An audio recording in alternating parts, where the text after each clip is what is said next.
Icarus and Daedalus. Long ago in ancient Greece there lived a very clever man named Daedalus.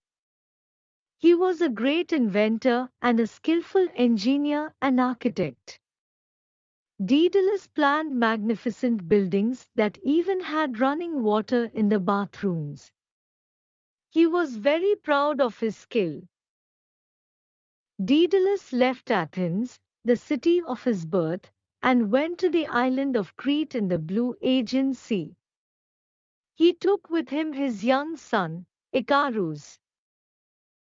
King Minos of Crete commanded Daedalus to build a labyrinth, or maze, to imprison a fearful monster called the Minotaur. The Minotaur is a monster that is half man and half bull. Daedalus built the huge labyrinth underneath the king's stone palace. The labyrinth had so many false turns and dead ends that no one who entered it could ever find a way out.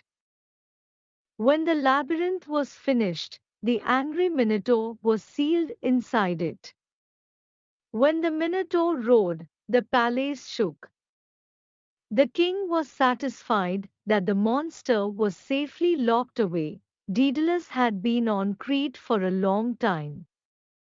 He wanted to return home. So he went to King Minos and said, "Great king, with your permission, I shall take my leave. My work is done, and I wish to return to Athens with my son." "You will do no such thing," said King Minos.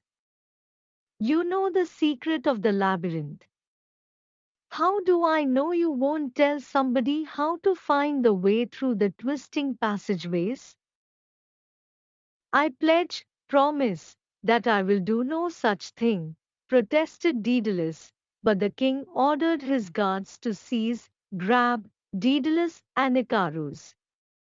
The father and son were locked in a tall tower at the very edge of the palace grounds. Despite all of the good Daedalus had done for the king, Daedalus and Icarus were kept under close guard in the prison tower. It would have done them no good to escape the tower, because King Minos also ruled the surrounding seas.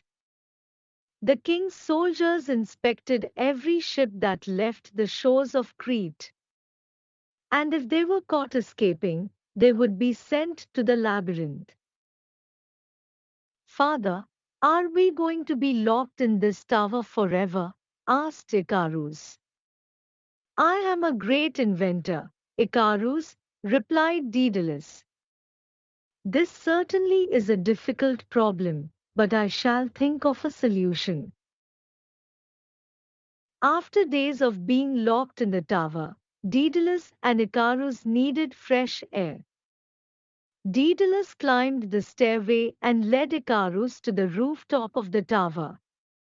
Its great height made Daedalus fearful for Icarus' safety. From the rooftop, Daedalus and Icarus watched the gulls and eagles soaring and gliding through the air.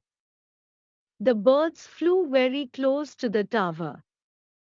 Daedalus studied with fascination the birds' wings as they flew. "Icarus, my son, I have an idea," said Daedalus. "King Minos may rule the land and the sea, but he does not rule the air." "What do you mean?" asked Icarus. "Only birds can fly through the air. That is because they have wings," said Daedalus. "I want you to help me catch some birds. We need many feathers of all sizes." Daedalus watched closely the way birds use their wings to take off and fly. He studied the way feathers fit together to cover the bird's wings. He noted the weight and the size of the wings in proportion to their bodies. Icarus watched his father intently as he laid out a row of long feathers. Then his father laid a row of smaller feathers below that. He sewed them together with linen thread and a needle that he carried in his pouch.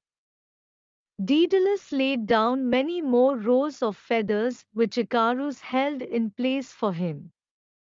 Finally, Daedalus softened some beeswax and fastened the rows of feathers together with the wax. At last Daedalus was finished. He held up a beautiful pair of wings. Daedalus tied the wings to his arms and shoulders with thin strips of leather. Cautiously, he fluttered the wings. Daedalus then moved the wings up and down with strong beats. As the wings moved, he could feel himself lifting from the roof of the tower. "Stop, father! Make my wings now!" Icarus begged. Daedalus took his wings off and made a smaller set of wings for his son.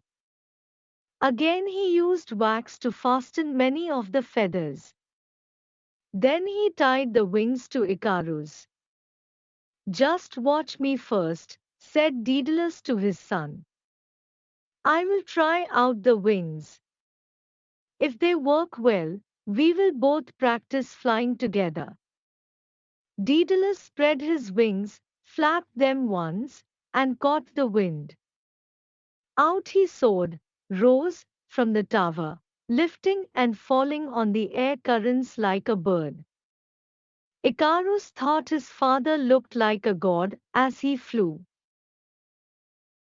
Icarus stood on tiptoe at the edge of the tower, flapped his wings, and took off.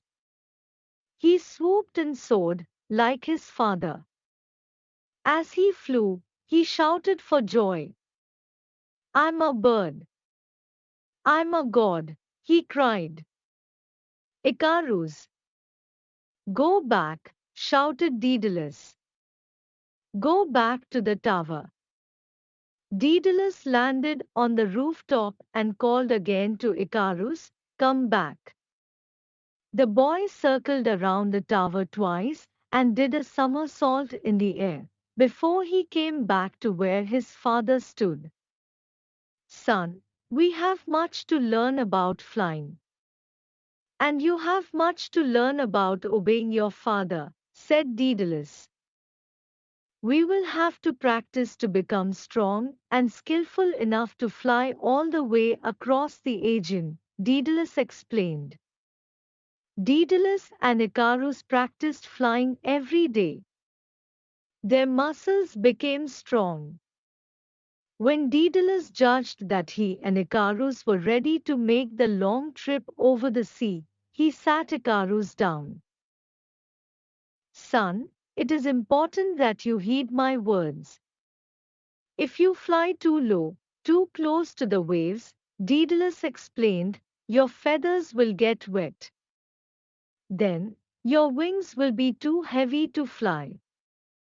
And if you fly too high," Daedalus went on, "the heat of the sun will melt the wax that holds your wings together." "I understand, father," said Icarus, but he was barely listening. No sooner had his father finished telling Icarus not to fly too low or too high, than the boy ran to the very edge of the rooftop and leapt off. He flapped his outspread wings and headed for the sea with Daedalus close behind him. When the two reached the blue Aegean, Daedalus shouted a reminder to his son.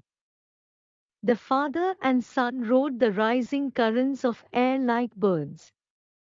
They made long, slow turns, first one way and then the other in the brilliant blue sky. After flying contentedly side by side, Daedalus took the lead. Icarus did a somersault in the air, then caught up to his father. Daedalus gestured for Icarus to stay at a safe middle level. Icarus, however, wanted to fly higher, up to where the gods lived. While Daedalus flew on in front, unaware, Icarus beat his wings hard and rose up and up. The warmth of the sun felt good on his back, and Icarus rose still higher. The same warm sun melted the wax on Icarus' wings. First only a few feathers, and then many slipped off of the wings as the wax turned to liquid. Suddenly, Icarus dropped straight down, down into the cold sea. When Daedalus looked back, he could no longer see his son. Alarmed, Daedalus flew about in circles looking for the boy. At last, Daedalus flew close enough to the water to see the feathers floating on the sea. He knew then that his son had drowned. Daedalus wept as he flew alone. If only his son had listened to him, then they would be flying to freedom together.